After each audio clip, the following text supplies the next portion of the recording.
mo'annee daawwattootaa fi kabajamtoota Leensaa faamilii jirtu nagaa keessanii anis nagaa kootti galata Waaqayyoo. Channel kanaaf haaraa warri taatan subscribe gochuun gara maatii keenyaatti makamaa isiniin jennaa jaalalaan isin gaafannaa hundumti keessan nagaatu jirtu miti badee jira. Like, share, comment, subscribe gochuun nu cinaa dhaabbadhaa isiniin jennaa daawwattoota keenya. Like tuqa video kana hanga dhumaatti dhaggeeffadhaa wanta tokkoon qabadhee isiniif dhufee jechuudha. Garuu qursii ciree kiyya nyaachaa tan isinitti haasaa jechuudha. Abbaan biiftuun mana barumsaa deemtee jechuudha. Barnoota deemtee jirti ganama.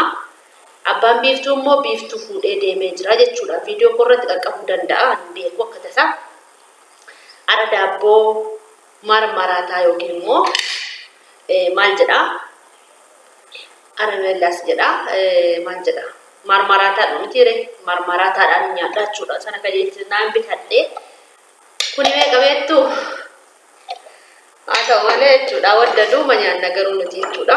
Shaayi nyaachuun kajeelle waxaa waxii kan namaa badaa nyaachaa jiru jibbeera jechuudha. Guyyaa irraa wanta qabadhee isinii dhufee gaaffii na gaafattan keessatti gaaffii keessan isinii deebisuudhaaf dhufee jechuudha. Kanaaf qophaa dhufee abbaan biiftuu jira garuu qophaa wanta dhufeef jira jechuudha. Deebii isinii deebisuu barbaade.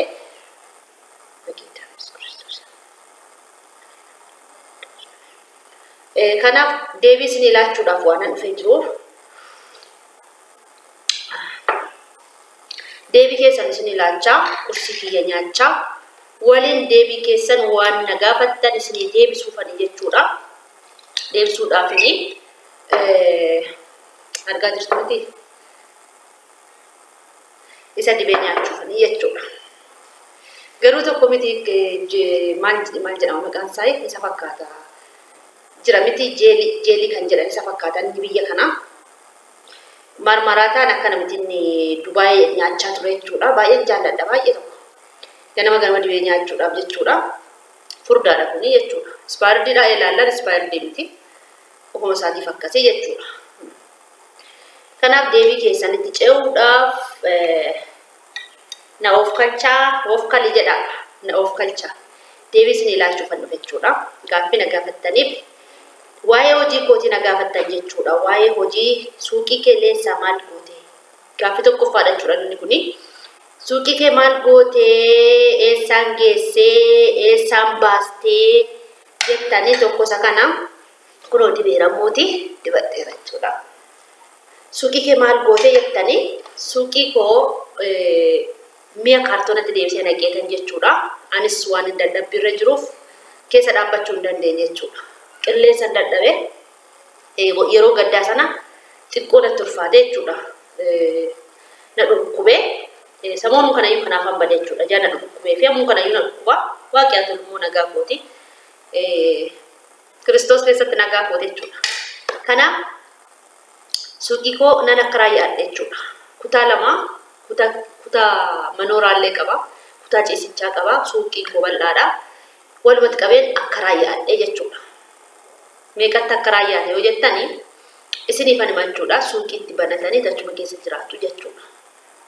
Kana miini koo immoo hidhamee mataa'ee jechuudha. Deebiin koo inni lammaffaanis inni tokkoffaan isa kana. Gaaffii keessanis kan na gaafattan koomentii irratti namoonni baay'een kan barreessitanii suuqii maaliin gootee eessaan baastee maal goote Leensaa hojii akkam goote jettanii mudunaan hojjechaa jira. Ani immoo kun gadeen mana taa'ee jira dadhabbiirra jira.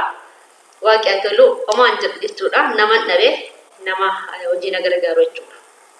Argachaa jira waan jedhe kadhannaa keessanii nama bukkee dhaabbadhaan isiniin jedha.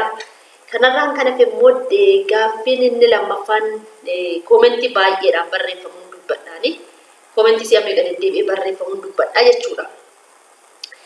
Gaaffiin inni lammaffaan kan na gaafattan Leensaa yoo biyya gallee maal yoo hojjannetti milkoomnaa? Birri ammamiitu nu ga'a jettanii barreessitanii jirtu jechuudha. Maallaqa ammasiin qaba ammanaan maal hojjechuu danda'a jettanii namoonni sadii barreessitanii jechuudha. Biyyi keessi yeroo kanatti baay'ee ulfaata. Kana jechuun 200 yookiin immoo kana jechuudha. Qannaashii iddoo tokko yoo argattan yoo baazarii darasha baazarii keessaa yoo argattan amma 170 bitee jechuudha kana. Garuu 200 haala keessaa jechuudha. Guddiidha waan hunduu jechuudha. Bitee nyaadhaan danda'amu. Maallaqni har'a yoo galii wayii qabaattan malee maallaqa qabu bichaan taa'ee nyaadhaa yookiin hojjedha yookiin maannoo isa bichaan jiraadha jechuun hin danda'amu. Isa kana murteessa.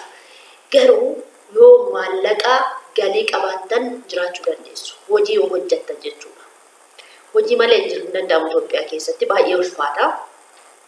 Tokko isa kana leensa maaliin akkamittiin hojii hojjechuu danda'a? Birree maallaqa ammasiin qaba. 150 qabatte boleettiin tokko jechuudha. Maallaqa 150 qabaattee mana takaraayyaatti hojjechuun in ulfaata jechuudha amma yeroo kanatti in ulfaata.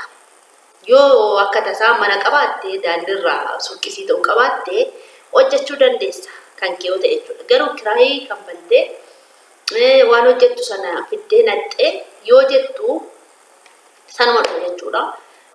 Jiini isaa immoo dafee dhufa jechuudha manni kiraayii kanfaltu jechuudha. In ulfaata xiqqoo ishee yoo ati qalxaaffaa taatee birrii qabachuu beektee yoo birrii qabannaa bartee yookiin birrii kee qoxxabbi gootii qabatte in hojjetta jechuudha. Isa nyaattu sofitti hir'istee isa dhudhu sofitti hir'istee kana sana naka jeechise dhiistee in hojjetta jechuudha. In jiraatta jechuudha. Waanuma shiroo kee nyaattee guyyaa tokko dabarfattee in jiraatta fataatte. Kana kumni 100 har'aa Itoophiyaa keessatti hojii hojjeta jedhee yaadu jechuudha. Isin galee mana kiraayii kanfalamee xiqqoon ulfaata. Waan xiqqoo hojjechuu barbaadame malee waan guddaa hojjechuun hin ulfaata. Tokko isa kana maallaqni kumni 150 xiqqoo in xiqqaa ta'ee yaadaani. Amma suuqiin kooshii kanatti jechuudha suuqiin koo guddaadha. 100 itti guuteen jechuudha. Keessaa mul'achuu dide miini jechuudha. Isin galee keessaa mul'achuu dide 100 guuteetanii keessaa mul'achuu dide jechuudha suuqiin koo baay'ee bal'aa waan ta'eef jechuudha. Isaan amma warra akka karaayyaa qixxeetti mudanii hojjechaa jiru jechuudha. Kana maal yoo hojjedhee Itoophiyaa keessa jiraachuu danda'a jettee fi yeroo ammaa kana hundumtuu kan diasporaan galee suuqimatti fiiga jechuudha yookiin mana mataati bakka manni mataa ina waaxaa jechuudha. Muuxannoo isaa qabaannaa sirriitti manni mataa sirriitti hojjetta jechuudha. Mana mataa hundas hojjechiifata waanta ta'eef mana mataa hojjechuu dandeessa. Kaaksii kee bitattee achi kaaksii yoo ta'in meeshaa si barbaachisu achi bitattee asii immoo waan si barbaachisu asii dhuftee guuttattee mi'a tokko achi fidattee dhufnaan in hojjetta jechuudha. In hojjetama manni mataa jechuudha. Waanuma tokko namni tokko amma suuqii asitti bane ammas asitti hin bana jechuun ulfaata siis na waaxa'u jechuudha. Isa kana ijoolleen keenya birrii qabannaa sirriitti yaala namatti erguu dhiisaati birrii keessi kabaja. Ijoollee keenya biyya harabaa jirtan jechuudha. Dhaamsi koosuma kanaa birrii keessan namatti hin ergina. Keessumaa birrii keessan qabadhaa sin fayyada jechuudha. Har'a firri keessan birrii keessan jechuudha. Kana abbaan na jibbitan na jibbaa firri keessan birrii keessan. Kanarraan kana immoo ati yoo akkamii jireenyi keessa jettaniif koomenti lama argeera. Jireenyi koo baay'ee namatti tola. Dhugaa umtuun ittiin hir'anne galata waaqa mulleen isin hojjeta. Anis immoo amma tokko oma yuutuubiin koos naa gabbala waan jiraatama mana kiraayii man nyaadha kuno waaqi haa tolu kireessuu eegaleera kiraa keessaa bahee waaqayyoo eebbifamu. Kana kiraayii keessaa bahee kireessuu eegalee carraa akkasii isiniif haalaatu waaqayyo. Dhugaa kiraa keessaa baatanii mana kiraayii keessaa baatanii mana kiraayii attan isiniif haalaatu waaqayyo. Carraa naaf laata isiniif haalaatu. Isiniin jechuu barbaada. Aimee nyaannu yoo viidiyoon kun xumuramee like share comment subscribe godhaa na duukaa ta'aa na gargaaraa na bukkee dhaabbadhaa. Isiniin jechuu barbaada. Gurraachaftee maal seettanii ijaan gaddarra jiru jedhee isinitti meera comment akkasii isinitti maddeeran. Gochaa nyaadha. Sandwich.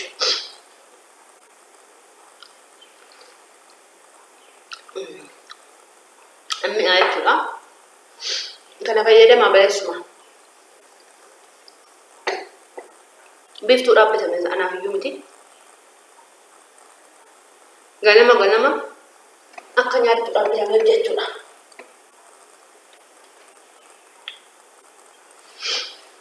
daabbo'aan akka nyaattuuf jechuudha. Anis gaan jira mootiin akka dhadhaa kadhannaadhaan na bukkee dhaabbadha. Eegalaa jira jechuudha.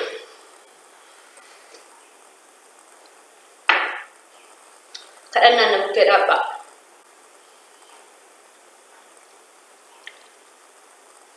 Dadhabbiin kanaan hojjechaa jira. Kottaa nyaadha.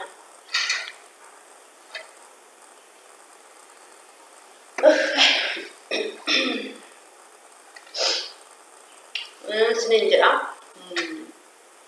Inni biraa immoo gorsa barbaaddan karaa biraa isin dhufuun hin danda'a. Itoophiyaa galee maal hojjannaa? Warreen immoo biyya Arabaatii galuudhaaf qophooftanii jirtan meeshaa keessan hammam akka fe'achuu dandeessan, shanxaatti hammam akka naquu dandeessan isiniif himaa. Information isaa qabaa jechuudha. Obboleettiin koo tokko galteetti. Isiniif himaa jechuudha.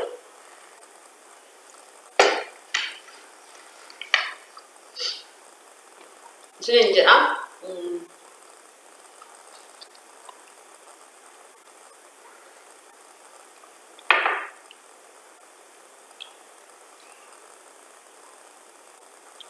Na dhukkuba xiqqoommoo.